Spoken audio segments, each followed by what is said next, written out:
கேரக்டரோட பேரு Abhyankar is a Marathi name. ஆமா ஒவ்வொரு கேரக்டருக்கும் பேரு அபர்ணா.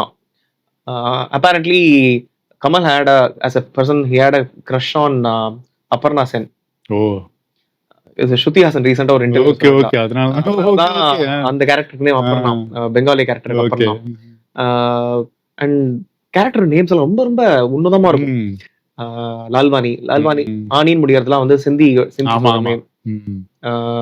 ஸோ நார்த் சவுத் நடுவுல ஓரளவுக்கு நடுவுல இருக்கிற ஒரு சிந்தி கேரக்டர். எப்படி பில்ட் பண்ணிருக்கேன், செம்மையான கேரக்டரைசேஷன். நிஜமான மையமா அந்த படத்துல லால்வானி தான். ஆமா ஸோ நம்ம இன்னொரு முக்கியமான விஷயத்தை பத்தி பேசி ஆகணும். அந்த சாகித்ராம் கேரக்டர் பத்தி. சாகித்ராம் கேரக்டர் வந்து ஒரு ப்ராப்பரான கேரக்டர்லாம் கிடையாது, ஒரு கிரே ஷேட் இருக்கிற கேரக்டர். அவனுக்குள்ள அந்த ஹேட்ரட் உருவானது, அவனுக்குள்ள ஒரு ஜாய் சாரோ, ஏற்கனவே கன்ஃபியூஸ்டான ஒரு பர்சன். அவனுக்குள்ள எப்படி கில்ட்டையும் அந்த ஹேட்ரட் உருவாக்குறாங்க. இப்போ கில்ட் வந்து ஒரு சீன், அந்த வசுந்தரதாச கல்யாணம் பண்ணதுக்கு அப்புறமா அந்த பாத்ரூம்ல ஒரு சீன் இருக்கும். கூனி குறுகி எங்க பார்த்தாலும் அந்த பொண்ணும் ஞாபகம். ஈவன் இசையில் தொடங்குதம்மா சாங்ல கூட அந்த கண்ணு தெரியாத பொண்ணு வரும்ல. ஸோ அந்த எந்த அளவுக்கு அந்த கில்ட்ட படம் முழுக்க அந்த சாகித்ராம் வந்து தூக்கிட்டே போகும். கரெக்ட். அது யூஆர் ஆக்சுவலி அப்சல்யூட்லி ரைட். ஒரு முக்கியமான விஷயம், தமிழ் சினிமா பத்தி இப்போதைக்கு பேசுவோம். தமிழ் சினிமால வந்து ஹீரோன்றது வந்து தெளிவா இருப்பான் எப்போதுமே. மாரலி ஸ்ட்ராங்கா இருக்கும். அண்ட் கில்ட்டோ ஒரு பயமோ ஒரு வீக்கா காமிக்கவே மாட்டாங்க. இஃப் யூ ஹவ் நோட்டிஸ்ட், குருதி பொண்ணுல அதே மாதிரி ஒரு சீன் ஒன்று வரும். இவனை நாசரை வந்து தப்பிக்க விடும்போது இவன் குளிர் ஜுரம் சுட லீவ் போட்டிருப்பான். கான்வாய் போயிட்டு இருக்கோம், வண்டி வெளில போயிட்டு இருக்கும்போது சத்தம் கேட்டு அப்படியே படுத்துட்டு இருப்பான். கண்ணை திறந்து தூங்குற மாதிரி இருப்பான். But he will not be sleeping. ஒரு the weakest point of that character Adinarayanan. அந்த கேரக்டர் அது மாதிரி தான் ஹி வில் பி. ஐயோ கொண்டுட்டோமே. நிறைய பேர் நம்ம கையில அவன் பண்ணது தப்பு ரைட்டுங்கிறது வேற, நம்ம வந்து நம்மளும் ஒரு உடந்தே ஆயிட்டோம். அதுக்கு ஒரு சீன் வரும், இது வந்து வார், இது வந்து சிவில் வார், நம்ம சிவிலியன்ஸ் சேர்ந்து நடத்துற வார் அப்படின்னு சொல்லுவான் நியாயப்படுத்துறதுக்காக அபியங்கர். நீங்க உங்க கொள்கை நியாயம் என்ன வேணா சொல்லலாம், பட் நான் வந்து என் பொண்டாட்டியை கொண்டுட்டாங்க, அதனால நான் கோவத்துல போய் பண்ணிட்டேன் அப்படின் போது அபியங்கர் வில் சே, என்னோட அக்காவையும் தான் இதே மாதிரியே தான் சொன்னாங்க, பட் இது வந்து தர்மத்தை நிலைநாட்டணும்னா பண்ணிதான் ஆகணும் அப்படின்னு சொல்லிட்டு he try to, but he will not get confused. அப்போ he will go back to அந்த சீன்ல வந்து முக்கியமான விஷயம் யானை. ஆமா, கொல்கட்டால ஒரு யானை. ஆமா, அப்புறமா அந்த யானை பாகன் வந்து செத்து போய் கீழே இருப்பான். இந்த நாள் நடந்த ஹேவாக்க வந்து எங்க பார்த்தாலும் டெட் பாடிஸ் இருக்கும். Again excellent production designing. ஒரு 1940s வெஸ்ட் பெங்கால் ஒரு கொல்கட்டாவை அவ்வளவு அழகா காமிக்க முடியாது. அங்கங்க போஸ்டர்ஸ் வந்து பழைய கோல்ட் ஃபிளேக் தியேட்டர் பிளே உடைய போஸ்டர், விக் உடைய இது இருக்கும். இதுல கமல் ஒரு புல்லட் ஒன்னு ஓட்டுவார்ல, அது அந்த டைம்ல வந்து bullet DSA actually I mean like vintage bike. நமக்கு இது விண்டேஜ், பட் ஆனா அந்த டைம்ல அது ஒரு ட்ரெண்டிங் பைக். மேபி அது பிஎஸ்ஏ மோட்டார் சைக்கிள் இருக்கும். அந்த அந்த அந்த ஃபீல் கொண்டு வரணும்ல. சம்பந்தமே இல்லாத ஒரு விஷயத்தை கொண்டு வந்தாக்க இவள் கனவு கலைக்கிற மாதிரி. அது வேர்ல்டு ஆஃப் 1940s குள்ள போயிட்ட நீ 46 அது 47 பிஃபோர் இண்டிபெண்டன்ஸ் 46 அது 1946 அது ப்ரீ இண்டிபெண்டன்ஸ். அது அங்க போயிட்ட and then he will talk to எல்லாமே அந்த அந்த சம்பந்தமா தான் இருக்கும். அந்த யானை வந்து ஒரு முக்கியமான யானை பாக செத்து போயிருப்பான். அந்த யானை செத்து போனதுக்கு அப்புறம் அந்த பாக செத்து போனதுக்கு அப்புறமா அந்த குச்சி தாண்டி போகாது யானை அப்படி நிற்கும். அந்த முந்தின நாள் நடந்த அந்த யானை தான் கமல். ஆமாமா, முழுக்க முழுக்க உவமான உவமேயம் நிறைய இருக்கும். அந்த யானையை மறுபடியும் இதுல காட்டுவாங்கல்ல தமிழ்நாட்டுல, செகண்ட் யானை வந்து அப்படியே பாப்பான். அந்த அடுத்தது வந்து காந்தா புஜன சயனம் பத்மநாபம் சுரேஷன் சொல்லிட்டு விஸ்வ சஹஸ்ரநாமம் சொல்ற வாலி. அப்படி stark difference between north and அப்படி. ஆமா, அது எப்படி காட்டியிருப்பாங்கன்னா, அது சம்டைம்ஸ் மணிரத்னம் படத்துல காட்டுவாங்கல்ல, லைக் எக்ஸாம்பிள் ரோஜா எங்கேயோ திருநெல்வேலியில ஆரம்பிச்சு காஷ்மீர்ல அந்த மாதிரி. ஸோ இது சடன் டிரான்சிஷன். அதுல நிறைய விஷயங்கள் இருக்கும். ஒண்ணு, இங்க சவுத்ல அதே ஏரா ஒரு ஃபியூ மந்த்ஸ் டிஃபரன்ஸ் தான். இங்க வந்து அன்அஃபெக்டடா தமிழ்நாடு இருக்கு. சொகபோகமா கடவுளை சேவிச்சுட்டு ஆமா people were all அதெல்லாம் இங்க கல்யாணம் நடக்குது, அங்க டைவர்ஸ் நடக்குது இன்னும். எக்ஸாக்ட்லி வந்து அண்ட் கதையை வந்து நகர்த்துற மாதிரி நகர்த்துறதுக்கு சொல்ற விஷயம் சில மாசங்கள் தான் இருது. என் பொண்டாட்டியும் என் தோப்பனான்னு போய் அந்த அப்பா கேரக்டர் காமிக்க மாட்டேன். He dies before he could come back. It looks like he dies. Seshadri Iyengar போயாச்சு, இப்போ உனக்கு கல்யாணம் பண்ணி பார்க்க வேண்டியதுதான். அண்ட் இன்னொரு முக்கியமான விஷயம், கமல் இஸ் 1910 born. அந்த கதைப்படி சாகித்ரம் இஸ் 1910 born. அவனுக்கு ஃபர்ஸ்ட் கல்யாணம் நடக்கும் போதே he is pretty old for அந்த ஏரா. 30களில் தான் 30s தான் he gets married to Aparna. And அதுல இருந்து கிட்டத்தட்ட 35-36 கிட்டத்தட்ட 40களை தொடர வயசுலதான் வசுந்தரா தாஸ் he meets வசுந்தரா தாஸ். வசுந்தரா தாஸ் வந்து ரொம்ப சின்ன பொண்ணு. அண்ட் அந்த காலகட்டத்துல அது சகஜம் தானே. ஒரு 30-35 வயசு ஆள் வந்து ஒரு 16-17 வயசு பொண்ணு 18 வயசு பொண்ணு கல்யாணம் பண்ணிக்கிறதுங்கிறது it's was the norm. And he will be little uncomfortable. சரி ஃபோர்ஸ் பண்றாங்களே சொல்லி கல்யாணம் பண்ணிப்பான். எனக்கு ரொம்ப பிடிச்ச ஒரு விஷயம் வந்து எடிட்டிங். ஓகே, ஒரு இது ஆக்சுவலி யூஷுவல் எடிட்டிங் கிடையாது. ரேணு சலோஜா அதே போல டாக்குமெண்ட்ரி ஃபீலும் வராது. ஒரு ஆர்ட் ஃபிலிம்கான எடிட்டிங் கிடையாது, ஒரு கமர்ஷியல் ஃபிலிம்கான எடிட்டிங் கிடையாது. ஏன்னா இது வந்து ஒரு பேரலல் சினிமா நம்ம சொல்லலாம். ரொம்ப ரேரான ஒரு திஸ் டைப் ஆஃப் எடிட்டிங் வந்து அதுக்கப்புறமா சில படங்கள் எல்லாம் கொண்டு வந்தாங்க. லைக் தியாகராஜ குமாரராஜன்லாம் சில டைம்ல இந்த மாதிரி எடிட்டிங் பேட்டர்னை கொண்டு வந்தார். இந்த எடிட்டிங் எப்படின்னா, நார்மலாக ஒரு எடிட்டிங் வந்து ஒரு அப்ரப்டா லைக் ஜம்ப் கட் வரும், இல்லைன்னா வந்து ஃபாஸ்ட் ஃபார்வர்டில் பண்ணுவாங்க. இதில் எதுவுமே இருக்காது. என்னை பொறுத்த வரைக்கும் இது இந்த எடிட்டிங் பேட்டர்ன் பொறுத்த வரைக்கும் டிரான்சிஷன் சீனுக்கு சீன் இருக்காது, எமோஷனுக்கு எமோஷன் தான் டிரான்சிஷன் இருக்கும். கரெக்ட். என்ன நான் அதை பார்த்ததுல நான் சொல்றேன், இது மேபி அது டெலிபரேட்டா பண்ணிருப்பாங்க போல எடிட்டிங்ல. லைக் மூட் பேஸ்டா மட்டும்தான் எடிட்டிங் இருக்கும். அதனால என்னவோ கன்ஃபியூஸ்டான ஒரு பேட்டர்ன் இருக்கும். நம்ம அந்த சீன் சொன்னோம், அந்த வசுந்தரா தாஸ் கதவு தட்டுவாங்கல்ல பாத்ரூம்குள்ள, கில்ட்ல ஃபீல் ஆகி சடனா கொல்கட்டாவுக்கு ஷிஃப்ட் ஆயிடும் ஒரு சீன். நமக்கு அது சடனா அது ஃபிளாஷ்பேக்கா இல்ல ரியலா நடக்குதானே தெரியாது. அதுக்கப்புறமா கம்மிங் பேக் மறுபடியும் வந்துருவாங்க, டயலாக் மூலமா சொல்லிடுவாங்க. கரெக்ட். ஸோ இந்த எடிட்டிங் பேட்டர்னை பார்த்தனா இப்படிதான் ஒரு சீன் டு சீன் பார்க்கும்போது ஒரு, ஏன்னா அந்த காலத்துக்கு it was pretty long movie, more than 2.5 hours. In fact longer than that.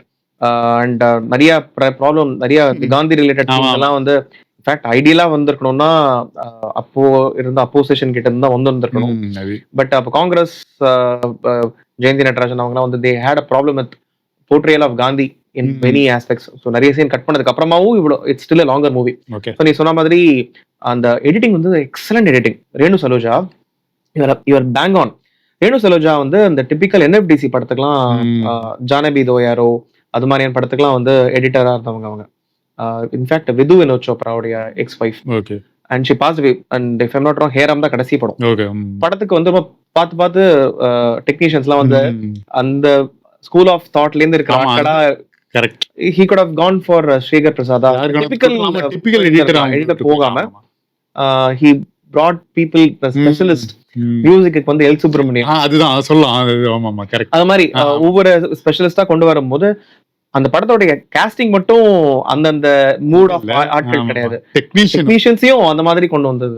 பிரில்லியன்டான இன்னொரு டெக்னீஷியன் வந்து தெருவோட சினிமாட்டோகிராஃபி வந்து ஒவ்வொரு மூடுக்கும் ஒரு செட் பண்ணிருப்பாரு. எப்படின்னா இன்டிமேட் சீன்ல ரொம்ப க்ளோஸா தான் இருக்கும். ஆக்சுவலா அதுக்கு முன்னாடி இந்த அளவுக்கு க்ளோஸான இன்டிமேட் சீன், க்ளோஸ் அப் ஷாட்ல ஒரு இன்டிமேட் சீனை தமிழ் சினிமா பார்த்துருக்குமான்னு தெரியாது, எனக்கு தெரியல. மேபி அது பிக் ஸ்கிரீன்ல, நான் அந்த படம் தியேட்டர்ல பார்க்கல, மேபி அந்த மாதிரி சீன் பார்த்துருக்குமான்னு தெரியாது. அந்த அளவுக்கு க்ளோஸா இருக்கும். இந்த வைலன்ஸான சீன்ல நமக்கு ஒரு டிஸ்டர்பன்ஸ் இருக்கும், ஒரு இன்ஸ்டெபிலிட்டி இருக்கும். அந்த கயாஸ் சீன்லாம் ஒரு இன்ஸ்டெபிலிட்டி. மற்ற அந்த கோவில் சீன்ல அப்படியே கொஞ்சம் சாந்தமா, ஐ மீன் கோவில் சீன் மீன்ஸ் சவுத்துல வந்து கரெக்டா கேமரா ஸ்டாட்டிக்கா இருக்கும், நமக்கு அப்படியே சாந்தமா இருக்கும். ரைட். நிறைய கிரீன்ஸ் இருக்கும், கிரீன் நிறைய இருக்கும், கிரீன் அண்ட் ஸோ கலர் டோனே இருக்குல்ல, ஒவ்வொரு கேரக்டருக்கும் ஒவ்வொரு கதை காலத்துக்கும் அப்படியே மாறும். அந்த இசையில் தொடங்குன சாங்ல அதுக்கு முன்னாடி ஒரு சோமபானம் குடிச்சிருவாரு, அப்போ ஒரு கேமரா ஒர்க் இருக்கும் பாரு, அதுல எல்லா எமோஷனும் அந்த கேமரா ஒர்க்லயே காட்டியிருப்பாங்க. அதுல ஒரு மாதிரி ஹை ஆவாரு, லைட்டா ரொமான்ஸ் ஆவாரு, ஜிலேபி சாப்பிட்டு அப்படியே ரொமான்ஸ் ஆவாரு, அவ்வளோ க்ளோஸ் அப்பா இருக்கும். அந்த இடத்துல ஒரு கில்ட் இருக்கும். இன்ஃபேக்ட் அவனுடைய எல்லா you're actually bang on. I just realized something. Kamal வந்து will be very confused when it comes to Vasundhara Das. அவனுடைய ட்ரூ லவ் வந்து ஸ்டில் ராணி முகர்ஜி தான். ஆமாமா. குடி வெறியில அவர் ராதர் சின்ஸ் அந்த ஓபியேட்டட் ட்ரிங்க் சோமபானம் குடிக்கிறதுனால ரெண்டு விஷயம். ஒண்ணு வந்து குடுக்கறதே வந்து for him to get brainwashed. Okay, and he also gets sexually aroused by looking at Vasundhara Das, which he does not otherwise.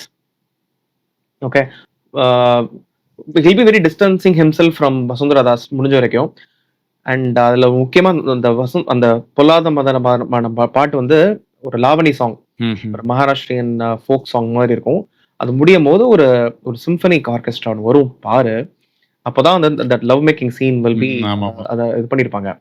அதை முடிச்சதுக்கு அப்புறமா ஒரு ஒரு பயங்கரமான ஒரு ஒரு இப்போ சொல்ற ஆதித்யதாருடைய டீடைல் பீக் டீடைல் சொல்றாங்க இல்லையா, அது வந்து ஆரம்பத்துல அபர்ணா உடைய இருக்கும் போது கமல் வந்து லெஃப்ட் கை பின்னாடி இருக்கும், he'll be playing அந்த நீ பார்த்த பார்வையோடைய நோட் வந்து one side of the note மட்டும் தான் Kamal Saket Ram will be playing. இன்னொரு நோட் வந்து Rani Mukherjee will be playing. And இந்த இதுக்கு அப்புறமா he half of his life is gone, half of his soul is already gone. Whoever is right now is only the vengeful Saket Ram. It is not the actual Saket Ram. Though he just had he would have had Vasundhara Das. He would have spent the time, and Vasundhara Das will be sleeping on the bed. And ஒரே ஒரு கையால் மட்டும் முதல்ல வாசிச்ச அந்த ஒரு note மட்டும் he'll be playing. Grand பியானோல he'll be playing. படத்துல நிறைய ஓமான ஓவியம் நிறைய உண்டு. நீ சொன்ன அந்த ரத்த கலந்த இதுல வந்து அந்த இருக்கிற அந்த பள்ளி சீன் அண்ட் இந்த single piece of half of the piece of வாசிக்கிறது பிரில்லியன்ட் ரைட்டிங். சின்ன சின்ன விஷயங்கள் ரொம்ப உன்னதம், ரொம்ப கவனிக்க வேண்டிய விஷயங்கள் வந்து Gandhi was assassinated in January 30th. ஆமா. ஸோ கமல்ஹாசன் வந்து லெட்டர் எழுதி வச்சுட்டு கரெக்டாக கிளம்பும் போது பெரியப்பா செத்து போயிடுவார். அண்ட் அந்த ஃபேமிலியோடைய டைனாமிக்ஸே கொஞ்சம் வித்தியாசமா இருக்கும். கமலோடைய அப்பா வந்து இறந்துருப்பாரு, சின்ன வயசுலயே அம்மா இறந்துருப்பாங்க. ஸோ முழுக்க வந்து வளர்த்தது வந்து அவங்க அம்மா சைடு ஃபேமிலி தான். பெரியப்பா மாமாக்கு வந்து கல்யாணம் இருக்காரு, வாலி வந்து வாலிக்கு கல்யாணம் இருக்காரு. இன்ஃபேக்ட் ஒரு டைலாக் வரும், எங்க பாஷ்ய மாமா மாதிரி இவனும் கல்யாணமே பண்ணிக்காம போயிடுவானு சொல்லிட்டு கவலைப்பட்டவன் அப்படின்லாம் ஒரு டைலாக் வரும்.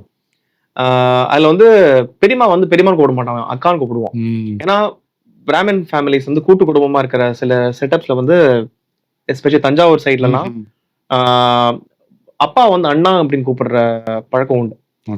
அப்பாவை அண்ணா, அம்மாவை மன்னின்னு கூப்பிடுவாங்க. ஏன்னா குழந்தைங்களா இருக்கும்போது வீட்டுல இருக்க சித்தப்பா சித்தி எல்லாமே வந்து அவங்க தன்னோட அப்பா அம்மா வந்து அண்ணா மன்னின்னு கூப்பிடுறதுனால குழந்தைகள் வந்து grow up. ஸோ அது மாதிரி because Wali வந்து probably he is calling his akka, he will call Vasanta Akka na referring to her as Vasanta Akka. And செத்து போயிடுவாரு. ரொம்ப பியூட்டிஃபுல் சீன் அது. திருவோடைய ஃபைனஸ்ட் ஒர்க்ன்றது அந்த மெட்டி ரொம்ப க்ளோஸ் அப். அந்த அவங்க பெரியம்மா அந்த பாட்டி வயசானவங்க இருப்பாங்களே, அவங்க மெட்டியை ஒரு மாதிரி தடவை பார்த்துட்டு இல் ஜஸ்ட் கோ. போகும்போது ஒரு ஒரு முக்கியமான விஷயம், போகி நடந்துட்டு. இன்ஃபேக்ட் அதுக்கு முந்தின சீன்ல வந்து லெட்டர் வரும், இது ஒரு டெலிகிராம் வரும். Gandhiji is in Birla house, Delhi. Shriram Abhyankar passed away peacefully. Gandhiji is in Delhi for do or die. Please help him in it. அப்படியே ஒரு மொட்டையா ஒரு இது வரும். அது அந்த லெட்டர் வரும்போது he will open the door. பின்னாடியில பஜனை, மார்கழி பஜனை நடந்துட்டு இருக்கும். ஸோ டிசம்பர் மாசம் இந்த நடக்கிறது. ஃபியூ வீக்ஸ்ல வந்து he elopes, he leaves his house. Letter எழுதி வச்சுட்டு இந்த மாதிரி கிளம்புறேன், சாரி நான் வந்து நான் பண்ண போற விஷயங்கள் வந்து is gonna bring dishonour to the family and I'm sorry, நான் பண்ற எந்த எல்லாத்துக்குமே பிராய்ச்சித்தமே கிடையாது, உங்க அத்தனை பேர் சாபத்துக்கும் நான் ஆளானவன் தான் அப்படின்னு சொல்லிட்டு Saket Ram writes and then he leaves and he is also feeling guilty again. இந்த படம் முழுக்க முழுக்க கில்ட்டாவே தான் இருப்பான் and he cannot come to the terms that Vasundhara Das is pregnant. இவன் அந்த சின்ன பொண்ணுடைய லைஃபை நம்ம கெடுத்துட்டோமே அப்படின்னு ஒரு கில்ட் இருக்கும். கிளம்பிடுவான். கிளம்பும் போது அங்க வந்து மார்கழி மாசம் இது மார்கழி முடிஞ்சு இது நடந்துட்டு இருக்கும். பேர் என்ன, போகி. ஸோ அதுல இருந்து டெல்லி போன அப்புறமா தான் he will plan அந்த பிர்லா ஹவுஸ் போய், அந்த பிர்லா ஹவுஸ் வந்து கிட்டத்தட்ட அது ஊட்டியில எடுத்திருப்பாங்க சீன். அந்த பிர்லா ஹவுஸ் மாதிரியே ஒரு செட்டு போட்டு அதே மாதிரி ஜன்னல் பின்னாடி அந்த ஒரு வளைவா இருக்கிற ஜன்னல் வழியா பாக்குறது. அங்க வந்து இந்த நிஜமான கோட்ஸே அவங்களோட கேரக்டரும் நடந்துட்டு இருக்கும். சோ ஒரு கப்பல் ஆஃப் விஷயம். குவாலியர் மகாராஜா தான் Gokhale, real actor name Gokhale நினைக்கிறேன். ஸ்ரீராம் அபியங்கர் அந்த இவங்கெல்லாம் வந்து அந்த குவாலியர்ல போகும்போது அந்த இடத்துலயுமே ஆக்சுவலா வந்து இவங்களோட ஆட்கள் இருப்பாங்க. யாரோட ஆட்கள்? கோட்ஸியோட ஆட்கள் இருப்பாங்க. ஆமா, பின்னாடி வீர் சவார்கரோட போட்டோ இருக்கும். எல்லாமே இதுவா டீடைலா காமிச்சிருக்க மாட்டாங்க, பட் போற போக்குல கவனிக்கிறவங்க கவனிச்சுட்டு போட்டோம் அப்படிங்கிற மாதிரி. அண்ட் பின்னாடி ஹிட்லரோட போட்டோ இருக்கும். அப்புறமா இவரு அந்த அப்பதான் அந்த சாங் முடிஞ்சதுக்கு அப்புறம் தானே அவரு கொஞ்சம் மாதிரி போதையிலே இருப்பாரு. அப்ப கையில கன்னு கொடுப்பாங்க. அந்த கன் வந்து முக்கியமான விஷயம். கன் வந்து இட்ஸ் மவுசர்னு ஒரு ப்ரூம் ஹேண்ட்லர் மவுசர். அந்த கன் சும்மா அந்த லுக்கிங் அப் ஆன் இது, அது வந்து அப்பேரண்ட்லி இது ஜெர்மன் கன். யார் அது கவனிக்க போறதெல்லாம். சோ அந்த ஏன் ஜெர்மன் கன், ப்ராபப்லி அந்த maharaja probably sourced that gun from Nazi party. Probably it is a possibility, right? So அந்த கன் வந்து இட் இஸ் குட் சாய்ஸ் அப்படின்னு வர அந்த மகாராஜா.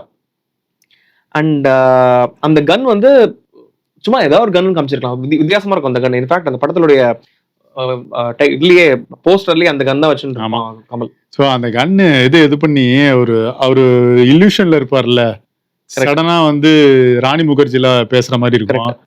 காந்தியை காட்டுவாங்க.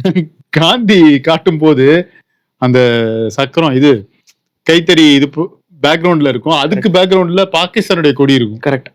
கொடி இது பண்ணா இவர் சுடுவாரு, சுக்குநூறா போகும் ஃப்ரேம். போயிட்டு பிரெயின் வாஷ் பண்றது எப்படின்னு காமிக்க முடியும். அதாவது இது கல்கட்டா ரயாட்ஸ் போது அபியங்கர் பேசுற டயலாக் வந்து பின்னாடி வரும். அந்த பாகிஸ்தான் பச்சை செடிக்கு தண்ணி ஊத்தி வளர்த்தது யாரு அப்படின்னு கேட்ட உடனே ஜின்னாவா, Kamal will be very confused அந்த சீன்ல. ஜின்னாவா அப்படின் போது அப்படின்னு இல்ல, சொராவதியா இல்ல, none other than Mohandas Karamchand Gandhi அப்படின்னுவான். சோ அது வரைக்கும் கமலுக்கு வந்து காந்தி பத்தின கோபமோ எதுவுமே இல்ல. இட் இஸ் இன்செப்ஷன் படத்துல வர மாதிரி ஒரு ஐடியா விதைக்கிறது வந்து இது ஸ்ரீராம் அபியங்கர் கேரக்டர்.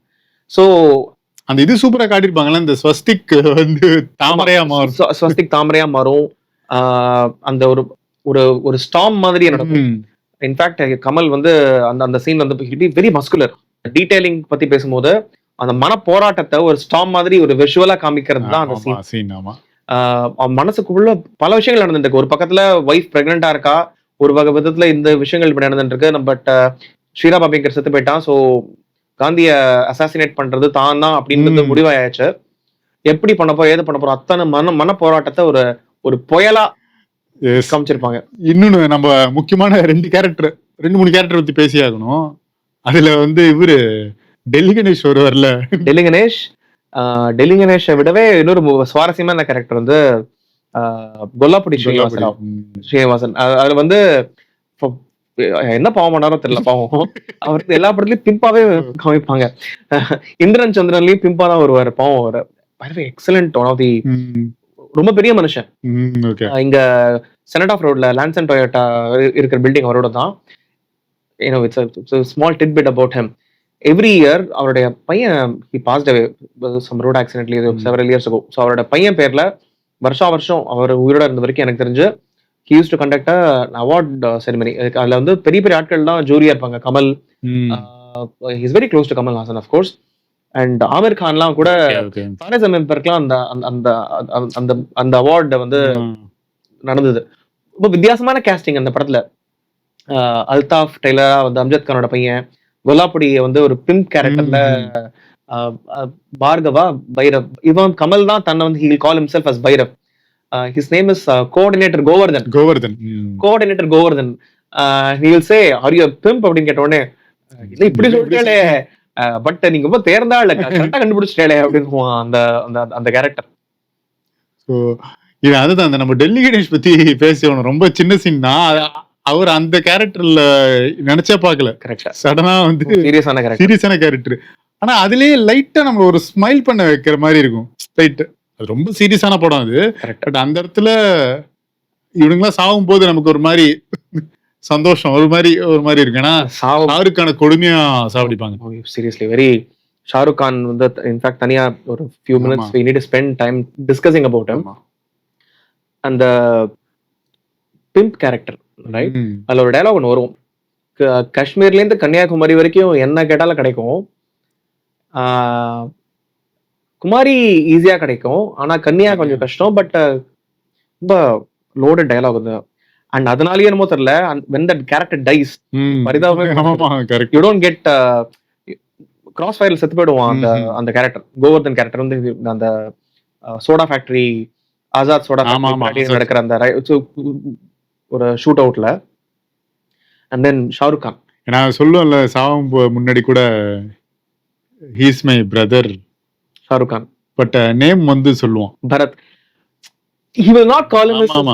ஓகே, முக்கியமான விஷயம் ராமாயணம் ரெஃபரன்ஸ். ஓகே, ராமாயணத்துல வந்து Lakshman and Ramar are brothers, own brothers.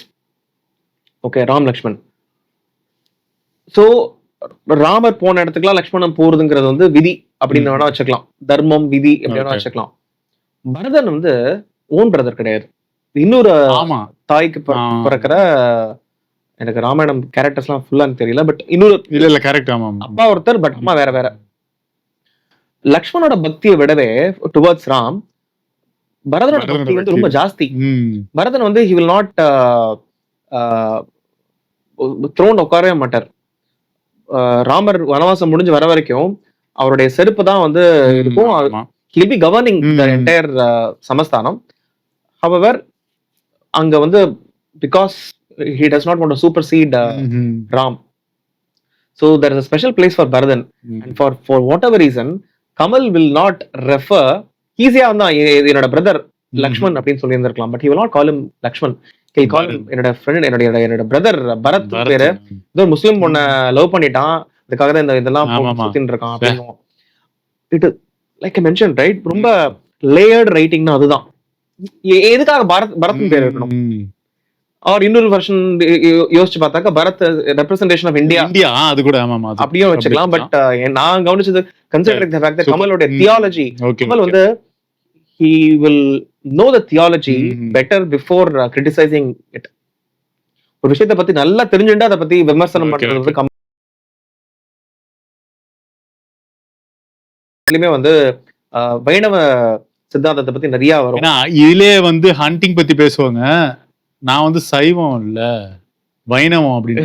Exactly. ஆனா ஒரு வெஜிடேரியன். சைவமா? இல்ல சைவம் கிடையாது, வைணவம்.